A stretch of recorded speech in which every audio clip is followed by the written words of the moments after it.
এদিকে উর্মি হাসিবকে বলে, শুনো, আমাদের বাসায় বলতেছি তারা যেন তাড়াতাড়ি আমাদের বিয়ের ব্যবস্থা করে। তাই তারা উত্তরে বলছে শুক্রবার নাকি আমাদের বিয়ে। হাসিব বলল, তাহলে তো ভালোই হলো। উর্মি বলল, হ্যাঁ তাড়াতাড়ি হলে ভালো হয়, কারণ পরে চৈতি আসলে কোনো না কোনো সমস্যা করতে পারে, আর আমাদের বিয়েটা একবার হয়ে গেলে কোনো কিছু করতে পারবে না। তার একটাই কারণ, আমরা স্বামী স্ত্রী। হাসিব বলল, হ্যাঁ গুড আইডিয়া। তখন উর্মি বলল, আচ্ছা হাসিব, তোমার বাচ্চাটি কোথায়, দেখতেছি না তো। হাসিব বলল, আমার মা ব্যবস্থা করছে, ওকে নিয়ে তোমার আর চিন্তা করতে হবে না। উর্মি বলল, তাহলে তো ভালোই হলো। এভাবে কেটে গেল 2টা দিন। 2টা দিন কেটে যাওয়ার পর চৈতির বাবা এসে চৈতিকে বলে, শোন মা চৈতি, হাসিবের বিয়ে শুনছিস? চৈতি বলল, কি বলো বাবা এসব? তখন চৈতির বাবা বলল, হ্যাঁ শুক্রবারে, আর ওই দিনই ওর মাকে বেড়ে ফেলতে হবে। চৈতি বলল, কি, কার বিয়ে? চৈতির বাবা বলল, হাসিবের বিয়ে উর্মি নামের একটা মেয়ের সঙ্গে। উর্মি বলল, আমি বিশ্বাস করি না। চৈতির বাবা বলল, তুই তো কোনো কিছুই বিশ্বাস করিস না, যখন সত্যিটা নিজ চোখে দেখবি তখন ঠিকই বুঝবি। হাসিব আমার সঙ্গে এমনটা করতে পারে না বাবা। চৈতির বাবা বলল, হাসিব তোর সঙ্গে এমনটাই করতে চাচ্ছে, আর সেটা শুক্রবার টের পাবি, রেডি হয়ে নে সামনে শুক্রবারের জন্য। কথাটি বলে চৈতির বাবা চলে যায়, আর চৈতি ভাবতে থাকে কি হচ্ছে এগুলা তার সাথে। এভাবে কেটে গেল আরো কয়েকটা দিন। দেখতে দেখতে শুক্রবার চলে আসে, আর চৈতিকে তার মিশনে বের হতে হবে, তাই প্রস্তুত হচ্ছে। অন্যদিকে উর্মি আর হাসিব অনেকটাই খুশি, কারণ আজ তাদের বিয়ে। তো সারাদিন প্রস্তুতি নেওয়ার পরে চৈতি যখন রাতে গোপন রাস্তা দিয়ে বাড়ির সামনে ঢুকতেছিল, এমন সময় দেখতে পাই রাস্তায় তার সন্তানকে। আপনারা হয়তো বুঝতে পারছেন না, তাহলে শুনেন। চৈতি সেই গোপন রাস্তা দিয়ে ঢুকা মারতেই দেখতে পাই একটা ছোট বাচ্চা লাশ পড়ে আছে। বাচ্চাটির সামনে গেলে চৈতি দেখতে পাই এটা অন্য কারো বাচ্চা না, এটা তার নিজ সন্তান। নিজের সন্তানকে এমন অবস্থা দেখা মারতেই কুলে নিয়ে নিল। কুলে নেওয়ার সঙ্গে সঙ্গে আবার চমকে উঠলাম, কারণ ওর চোখ, কিডনি আর শরীরে কোনো কিছুই নেই। নিজের সন্তানকে এমন অবস্থায় দেখতে পাবে সে কখনো ভাবতে পারেনি। রাগান্বিত হয়ে আবার একটু সামনে যেতেই দেখতে পাই তার সন্তানের মতো আর একটা সন্তান পড়ে আছে। এইসব দেখে চৈতির বাবার কথা মনে পড়ে, সত্যি তার বাবা মিথ্যা কথা বলিনি। চৈতি মন স্থির করে বাসার ভিতরে ঢুকে সবাইকে মেরে ফেলবে, সন্তান হত্যার প্রতিশোধ নেবে। কথাটি বলে হন হন করে বাসার ভিতরে ঢুকে পড়ে। বাড়িতে দুকা মারতেই দেখতে পাই হাসিব উর্মির বিয়ে সম্পূর্ণ করার জন্য কাজে চলে এসেছে। তখন চৈতি একটা চিৎকার করে বলতে লাগলো, যাদের জীবনের মায়া আছে তারা এই বিয়ে থেকে পালিয়ে যাও, না হলে সবাইকে এখানেই মারতে হবে। কথাটি শোনা মারতই সেখানে হইচই লেগে যায়। খানিকক্ষণের ভিতরে অনেক লোকজন পালিয়ে যায়। এদিকে চৈতিকে দেখা মারতই উর্মি এবং হাসিব যেন থরথর করে কাঁপতেছে। একরাশ বই নিয়ে হাসিব জিজ্ঞাসা করলো, চৈতি তুমি এখানে বুঝলাম না। তখন চৈতি বলল, সব বুঝবি, ধৈর্য ধর। হাসিব বলল, দেখো চৈতি, আমি কিন্তু উর্মিকে বিয়ে করতেছি শুধুমাত্র আমাদের সন্তানের ভালোর জন্য। সাথে সাথে উর্মি বলে উঠলো, হ্যাঁ চৈতি, তোমার সন্তানকে দেখে রাখার জন্যই আমাকে বিয়ে করা হইতেছে, কারণ তোমার জীবনটা রিস্কি, তোমার যে কোনো মুহূর্তে কোনো কিছু হয়ে যেতে পারে, তাই সন্তানকে তোমার দেখাশোনার জন্য আমাকে রাখা হচ্ছে। ওদের কথা শুনে চৈতির মনের ভিতরে জ্বর উঠতে লাগলো। নিজের কান্না থামিয়ে বলতে লাগলো, আমার সন্তানকে তোরা একবার দেখাইলে আমি এখান থেকে চলে যাব। সন্তান দেখার কথা শুনে হাসিবের মায়ের মুখটি যেন মলিন হয়ে গেল। হাসিব ওর মাকে বলল, মা নিয়ে এসো আমার সন্তানকে, ওকে দেখে চৈতি চলে যাবে।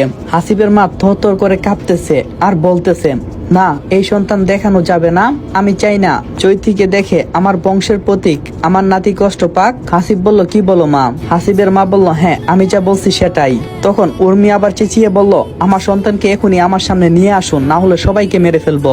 হাসিবের মা উর্মির এমন কথা শুনে থরথর করে বয়ে কাঁপছে, আবার বলছে, ও তোমার কথা শুনে আমরা বই পাই না। তখন চৈতি বলল, আচ্ছা ঠিক আছে।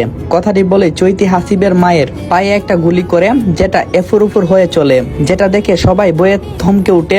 নিজের মাকে এমন অবস্থা দেখা মারতে হাসিব চৈতিকে আঘাত করতে আসবে, তখন চৈতি বলে উঠে, একবার সামনে আগালে তোর মাকে চিরকালের জন্য দুনিয়া থেকে বিদায় করে দেব। এখনো সময় আছে, আমার সন্তানকে নিয়ে আসো, আর নিয়ে আসলেই আমি চলে যাব। চৈতির মুখে এমন কথাটি শুনে সবাই বলতে থাকে, প্লিজ আপনারা ওনার বাচ্চাকে নিয়ে আসুন, না হলে সবাইকে শেষ করবে। উর্মি বলল, প্লিজ আন্টি বাচ্চাকে নিয়ে আসুন। তখন হাসিবের মা বলতে লাগলো, বলছি না আমার নাতিকে ওর হাতে তুলে দেব না। হাসিব বলল, আশ্চর্য মা, যেখানে আমরা সবাই মারা যাচ্ছি সেখানে তুমি এমন কথা বলছো। তখন চৈতি বলল, কেন বলছে শুনবে? হাসিব বলল, হ্যাঁ বলো। আর আগে একটা কথা বলি শুনো, আমি যে 20 জনকে হত্যা করছি তার মধ্যে তোর বাবাও ছিল। আর আমি কেন করছি সেটা জানিস? তোর বাবা ছিল একটা খারাপ লোক, মানুষের টাকা মেরে খাওয়ার দান্দা ছিল, এজন্য খুব খারাপ ভাবে মেরেছিলাম। ঠিক সেইভাবে আজ তোর মাকেও মেরে ফেলবো, সবাই শুনবি তার কারণ। হাসিব বলল, কি তুমি আমার বাবার খুনি? চৈতি বলল, হ্যাঁ। হাসিব বলল, তুমি এতটা খারাপ মানুষ সত্যি ভাবতে পারছি না চৈতি। তখন চৈতি চেঁচিয়ে বলল, তারা তো আমার থেকে বেশি খারাপ, আমি তো শুধুমাত্র খারাপ মানুষকে মেরে ফেলি, তারা তো সমাজের মানুষকে প্রতিনিয়ত হত্যা করতেছে, তিলে তিলে শেষ করে দিচ্ছে হাজারো পরিবার, অসহায় সহজ সরল মানুষকে রাস্তায় নামিয়ে দিচ্ছে। এখন বল কারা খারাপ, আমি নাকি তোরা? তোর বাবা এত টাকা পয়সা, তোদের বিলাসিতা, এইসবের কারণ কি জানিস? হাসিব বলল, এত কিছু জানতে চাই না, আমি শুধু এইটাই জানতে চাই, আমার বাবাকে মারার পর কেন আমার মাকে তুমি খুন করতে চাও? তখন চৈতি একটা নিঃশ্বাস ছেড়ে বলল, কারণ তিনি একজন খুনি, যে কিনা সমাজের মানুষের সামনে অভিনয় করে ভালো মানুষ সাজার। হাসিব বলল, একদম বাজে কথা বলবে না আমার মাকে নিয়ে, আমার মা তো অনেক ভালো মানুষ, আর আমার মায়ের মতো কেউ হয় না, বুঝছো? হাসিবের কথায় চৈতি হাসছে, হাসতে হাসতে বলতে লাগলো, তোর মা কতটা ভালো মানুষ সেটা তোর মাকে জিজ্ঞাসা করে দেখ। তখন হাসিব তার মাকে জিজ্ঞাসা করলো, মা চৈতি এসব কি বলছে? আরে তোর মা কি বলবে? চৈতির কথাই হাসিব চৈতির দিকে তাকাই, চৈতি বলতে থাকে, শোন, তোর মা একজন কিডন্যাপার, ছোট ছোট বাচ্চাদের কিডনি সেল করে, রক্ত সেল করে অপারেশন মাধ্যমে অন্য দেশে বিক্রি করে। এ শুনে হাসিব হাসতে লাগলো আর বলল, তুমি বলবে আমি বিশ্বাস করব? তখন চৈতি বলল, জানি সেই দিন আমাকে কারা কিডন্যাপ করে নিয়েছিল হাসপাতালের সামনে থেকে?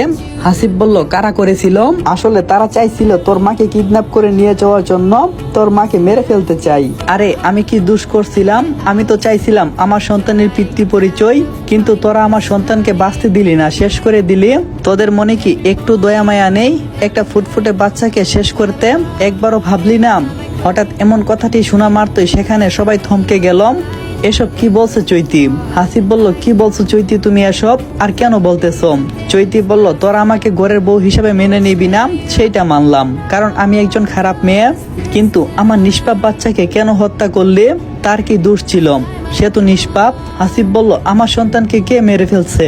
তখন চৈতি বলল, হ্যাঁ, তোর মা আমার সন্তানকে এই দুনিয়া থেকে বিদায় করে দিছে, ওর হরিণের মতো দুইটা চোখ তুলে ফেলছে, কিডনি নিয়ে নিছে। চৈতির মুখে এমন বেদনাদায়ক কথা শুনে সবার চোখ দিয়ে পানি চলে আসলো। হাসিব তার মাকে জিজ্ঞাসা করলো, মা তুমি কি সত্যি আমার সন্তানের সাথে এমনটা করছো, না চৈতি মিথ্যা কথা বলতেছে? হাসিবের কথা শোনার পরে নিশ্চুপ হয়ে যায় তার মা, কোনো উত্তর দিচ্ছে না। হাসিব আবারও জিজ্ঞাসা করলো, মা তুমি নিশ্চুপ হয়ে আছো কেন? তার মানে সত্যি তুমি আমার সন্তানকে হত্যা করছো? তখন হাসিবের মায়ের কথা শুনে সবাই অবাক হলো, আর হাসিবের পায়ের তলা থেকে যেন মাটিটা সরে গেল। হাসিবের মায়ের কথাটা ছিল এরকম, হ্যাঁ আমি তোর সন্তানকে হত্যা করছি, আর তার কারণ হচ্ছে এটা তোর সন্তান না, এই সন্তানের আসল বাবা হচ্ছে অন্য কেউ।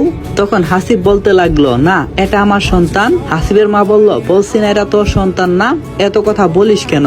হাসিব বলল, তাহলে ডাক্তার সেদিন যে রিপোর্ট দিয়েছিল সেটা কি বলছিল? হাসিবের মা বলল, হ্যাঁ সেটা বলছিল। হাসিব বলল, কিন্তু ডাক্তার কিভাবে ভুল রিপোর্ট দিতে পারে এটা শুনি। হাসিবের মা বলল, আমি ডাক্তারকে টাকা খাওয়াইছিলাম, সেই কারণে ভুল রিপোর্ট দিয়েছে। হাসিব বলল, কি? কিন্তু তুমি এমনটা করলে কেন? হাসিবের মা বলল, কারণ বাচ্চাদের কিডনি চোখ এগুলা আমি বিক্রি করি, অনেক বেশি দামে বিক্রি করি। হাসিব বলল, এর মানে চৈতি সব সত্য কথাই বলছে, সেদিন তুমি চৈতিকেও কিডন্যাপ করাইছিলে।